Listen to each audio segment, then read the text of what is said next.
Em meio a toda essa polêmica em volta das últimas CPUs que a Intel lançou, nesse vídeo vamos rever a família Core 2 de processadores, que ficou 6 anos no mercado e fez com que a Intel tivesse 80% do market share entre 2006 e 2012. Todos nós já tivemos uma máquina com um desses processadores, desde as suas versões Core 2 Single para laptop, até as versões Core 2 Quad para desktop, workstation e servidor. Essa família de processadores meio que dominou o mercado por muito tempo, e até hoje são utilizados em cenários do dia a dia. O Core 2 Quad foi um dos processadores mais vendidos, e combinado com 8 GB de memória DDR3 e um Windows 10 Gold Spectre aí, é uma máquina bem utilizável para rodar aplicativos de Office e acesso à internet. Se você juntar isso com uma placa de vídeo decente, uma GTX 700 para cima, ainda é possível jogar uma boa parte dos jogos recentes. Nessa época em que essas CPUs eram novas, o sonho de qualquer entusiasta de tecnologia ou gamer da época era obter o famoso Core 2 Extreme. Eu nunca tive um desses, e agora que estou nesse mundo de computação retrô e de ir atrás de colecionar essas coisas, descobri que essas CPUs sumiram no mercado, e além disso, supervalorizaram e viraram itens super raros, principalmente aqui no Brasil. Por sorte, semanas atrás eu consegui adquirir um exemplar que foi lapidado aí, entre aspas, e parece ser um legítimo Core 2 Extreme QX 6700. Então vamos ver qual que é a diferença entre um Core 2 Extreme e as suas versões normais, como o Core 2 Quad. Bom, a denominação Extreme foi utilizada pela primeira vez pela Intel lá na linha de processadores Pentium 4 em 2003 para as CPUs Pentium 4 EE. Essa denominação era e ainda é utilizada pela fabricante para identificar uma série de CPUs com esteroides. No caso dos Core 2 Extreme, essa série de CPUs teve 7 CPUs diferentes. Um processador Extreme é basicamente o mesmo núcleo de um processador comum, da mesma família, mas sob efeito de esteroides. Alguns modelos Extreme tinham mais cache L2, suportavam um clock de FSB maior, porém todos eles tinham seu multiplicador de clock desbloqueado. Isso facilitava muito overclockar esses processadores, e eles podiam rodar em frequências bem mais altas do que o seu irmão gêmeo. No caso aqui, eu adquiri um Core 2 Extreme QX 6700, que é exatamente um Core 2 Quad Q6700. Uma curiosidade, o Core 2 Extreme e o Core 2 Quad Q6700 eram gêmeos, e era muito fácil você liberar o clock do Core 2 Quad Q6700, que geralmente rodava ali por volta dos 2.66 GHz, para 3 GHz só com uma fita adesiva. No caso do Core 2 Extreme, com o multiplicador desbloqueado, ficava muito mais fácil fazer isso, e algumas sessões de overclockers teve o clock elevado de 2.16 GHz para 3.46 com facilidade e sem maiores problemas.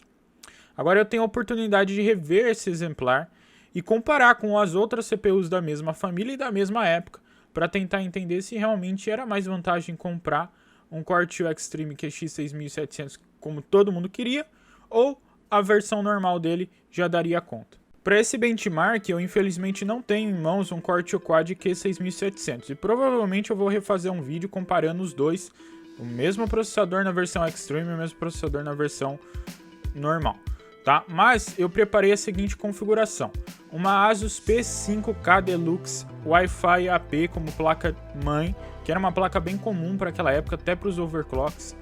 Ela vai estar com 2 GB de memória DDR2 rodando a 1066 MHz e equipada com uma GPU EVGA GeForce GTX 285 1GB, que era uma das placas de vídeo mais top da época.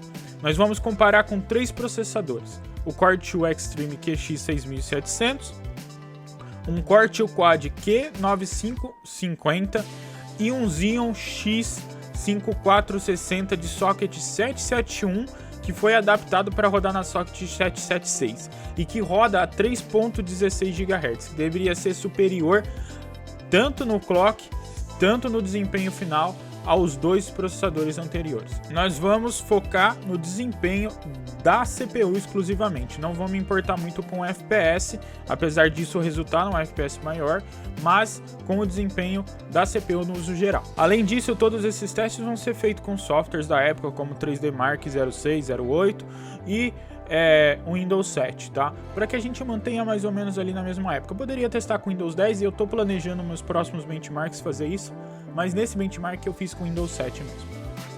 Bom, eu comecei os testes com o Xeon e o Core 2 Quad Q9550, ambos sem overclock, trabalhando nas configurações originais de FSB e multiplicador.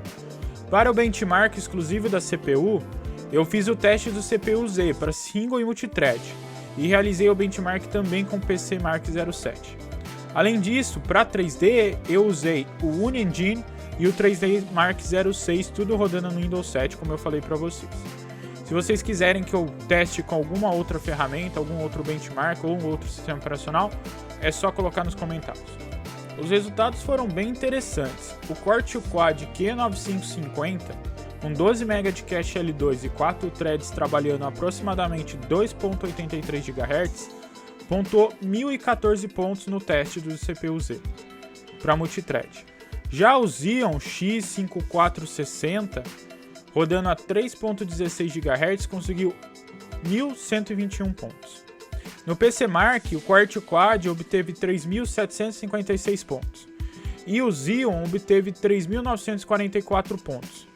E a pontuação isolada da CPU para o 3D Mark foi de 4.191 pontos para o Core 2 Quad e 4.575 pontos para o Xeon.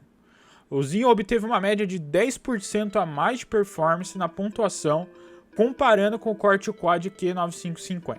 Trazendo o Core 2 Extreme para comparação, no benchmark com o multiplicador configurado por padrão 10x, e o processador rodando a 2.66 GHz, a CPU marcou 3.662 pontos no 3D Mark, 947 pontos no teste multithread do CPU-Z e 3.471 pontos no PC Mark 07, o que coloca ele abaixo de todos os outros, ficando 8% na média abaixo do Core 2 Quad e quase 13% abaixo na média do Xeon X5460. Resultado que era esperado, já que esse Core 2 Extreme, trabalhando no seu clock original, ele é basicamente um Core 2 Quad Q6700, sem tirar e nem pôr nada. Claro, eu aposto que vocês aí estão batendo a cabeça no teclado, não é mesmo? Porque qual é o sentido de usar um Core 2 Extreme ou uma CPU Extreme sem fazer o overclock? Não é mesmo? Até porque aí a gente usaria a versão padrão. Então vamos fazer isso e ver como que essa CPU vai se comportar. Bom, então eu mudei o multiplicador da CPU para 12x. Com o clock base original 266 MHz, isso deu um overclock básico que elevou o clock original da CPU de 2.66 GHz para 3.19, quase 533 MHz a mais do que o clock original. E esse era mais ou menos o clock, o overclock que você conseguia com o truque da fitinha no Core 2 Quad. E sinceramente, para a maioria das CPUs isso seria um baita do exagero, mas essa CPU rodou tranquilamente, sem sobreaquecer, mesmo com esse cooler genérico de torre. E os resultados foram interessantes. A CPU passou de 3.662 pontos no 3D Mark para 4.211. E no CPU-Z marcou 1.116 pontos dos originais 947. E no PC Mark pontuou 3.738 pontos ao invés dos 3.471. E isto eleva este Core 2 Extreme QX6700 para o mesmo patamar do Core 2 Quad Q9550, que é uma CPU mais nova, um ano mais nova, fabricada num processo nanômetro mais eficiente. Ela é 45 nanômetro, enquanto o Core 2 Quad Q6700 era 65 nanômetro. Então você tem um core com a mesma arquitetura, mas fabricado num processo bem mais eficiente. Então ele é um core menor e ele é mais eficiente. Então isso deixa essa Core 2 Extreme com esse overclock básico no patamar desse Q6700.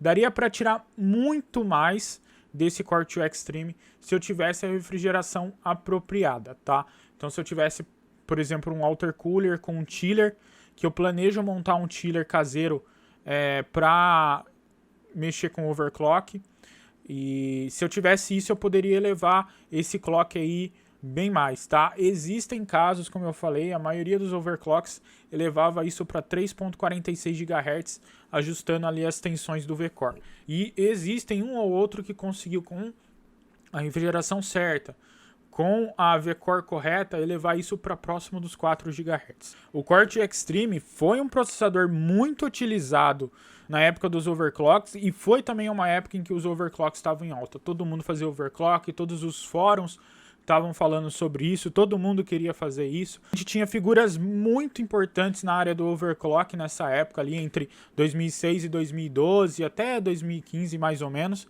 e a maioria utilizava essas CPUs para fazer o overclock, o que é bem interessante. Então essa CPU, ela marca não só uma época interessante, uma época em que o entusiasmo perante a tecnologia era muito maior do que eu vejo hoje, mas ela também marca uma época de ouro e uma época em que todo mundo queria ter um Core 2 Extreme só para ver a logo botar com o Core 2 Extreme. Então é isso, galera. Para quem ficou aí no final do vídeo, eu tenho uma surpresinha. Bom, pessoal, então tá aqui o Core 2 Extreme. Eu voltei o Xeon lá para a gente agora fazer um teste de tentar overclockar o Xeon e tirar um pouco mais de desempenho dele. Esse processador ele foi lapidado, né? Que o pessoal fala que foi lapidado, que é um processo de tentar retificar essa superfície para deixá-la mais plana e expor o cobre aqui para aumentar a condutividade com o dissipador. Esse processo tem que saber o que está sendo feito, tá? Porque senão você tem um efeito contrário. Por quê? Porque para fazer esse processo você tem que fazer uma superfície bem plana e você está fazendo basicamente uma retífica dessa superfície. E essa plana dessa superfície tem que ser bem plano ali a superfície que você está usando como base, e tem que tomar muito cuidado para fazer, porque senão você pode criar pontos mais profundos aqui, ou você pode criar uma superfície arredondada, onde ela é mais alta no centro e mais baixa no meio. Então, pessoal, a questão é o seguinte, esse processo de você fazer essa plana aqui, ela tem que ser feita com muito cuidado, tem que saber o que está fazendo. Por quê? Porque se você não souber o que está fazendo, você muito provavelmente vai deixar nas bordas uma superfície mais baixa do que no centro, tá? O que é o comum, porque as pessoas fazem o quê? Elas colocam isso numa lixa fina, numa superfície plana, tipo um mármore ou um vidro, e aí a pessoa geralmente lixava assim, tá? A questão é que quando você faz assim, uma hora você está aplicando a força nesse sentido, outra hora você está aplicando a força nesse sentido, então isso aqui nunca está trabalhando reto. E aí acaba que você às vezes cria aqui uma superfície que ela não é plana de ponta a ponta, ela é ondulada, ela é um vale, é que você não enxerga olho nu, nunca vai enxergar olho nu. E aí, às vezes, a pessoa acha que tá melhorando e ela tá piorando, porque essa superfície, a lid, quando ela é fabricada lá, ela até um certo nível, ela é planada no processo de fabricação, tá? Expor o cobre ajuda? Eu não diria que ajuda, tá? Não vejo diferença entre a parte niquelada aqui, a parte prata do lid e o cobre, tá? O que resolvia mesmo, que se fazia para aumentar a condutividade, principalmente quando fazia overclock nesses processadores, era tirar o lead aqui. Então você tira o lead e aí você tem acesso ao die do processador, e aí sim você consegue uma condutividade melhor. Aqui, sinceramente, eu não acho que melhorou nada do que da transferência da condutividade de calor. Talvez até tenha piorado, porque eu tô vendo alguns pontos aqui que já estão bem baixos, tá? Então, muito provavelmente piorou a condutividade. Mas para a aplicação que vai ter aqui agora, e muito provavelmente eu não vou usar esse processador para nenhuma build, se for usar, o overclock vai ser bem modesto, com o water cooler não tem a necessidade de tanto assim, tá? Então é isso, galera. Muito provavelmente esse processador foi mais um entusiasta que comprou, que viu na internet e aí fez essa lapidação no processador e para tentar fazer um overclock lá e melhorar, do que isso aqui ter caído na mão de um overclocker profissional da época, que geralmente tirava o lead e fazia overclock até com hidrogênio, né? Líquido, acho que era isso, posso estar errado aí. Mas é isso aí, galera. Então agora vamos testar o Xeon lá e ver quais são os resultados. Bom, para quem ficou até o final aqui, eu fiz um pequeno overclock no Xeon X5460. E é bem interessante. Na Socket 771 a gente tinha alguns processadores que eles eram superiores aos processadores da Socket 775. Então, fazer essa adaptação, você consegue colocar numa placa-mãe 775 igual essa Asus aqui, ou uma placa-mãe gamer da época, processadores superiores aos processadores 775 isso aí. Esse Xeon, ele não tem um multiplicador desbloqueado, então eu não consigo mexer nisso, mas eu consigo mexer no clock de base para, no fim, gerar um clock superior. Então, mexendo no clock de base dele, com o multiplicador original, eu consegui elevar o clock original de 3.16 GHz para 3.6 GHz. E com isso eu consegui, no geral, 10% de aumento de desempenho. É bem interessante, não é muito, mas é alguma coisa, e é bem interessante por quê? Porque eu não tive problema com instabilidade e nem problema de sobreaquecimento com o fato de fazer esse overclock nesse Xeon, tá? Eu acredito que se ele tivesse um multiplicador desbloqueado e eu conseguisse fazer mais overclock, talvez com um chiller, como eu falei, com um intercooler, eu provavelmente conseguiria elevar mais ainda esse clock do Xeon e ele chegaria próximo aos 4 GHz com mais facilidade que o Core 2 Extreme. É claro, o Core 2 Extreme tinha outras versões, além do QX6700, que foi uma das primeiras versões desse Core 2 Extreme. Tinha outras que era muito mais fácil chegar próximo ou além do 4 GHz, tá? Mas elas são muito raras de encontrar hoje em dia. Mas é isso daí, espero que vocês tenham gostado do vídeo, espero que vocês tenham revivido a nostalgia de ver uma CPU como essa, um Core 2 Extreme. Ela não é nada demais, nada mais do que um Q6700 com o multiplicador desbloqueado, mas até aí dá para fazer overclock mesmo com o multiplicador bloqueado. Mas é isso daí, em meio a toda essa confusão que está rolando agora com as novas gerações dos processadores da Intel, é bom a gente rever como as coisas às vezes são cíclicas e como o mercado muda muito, né?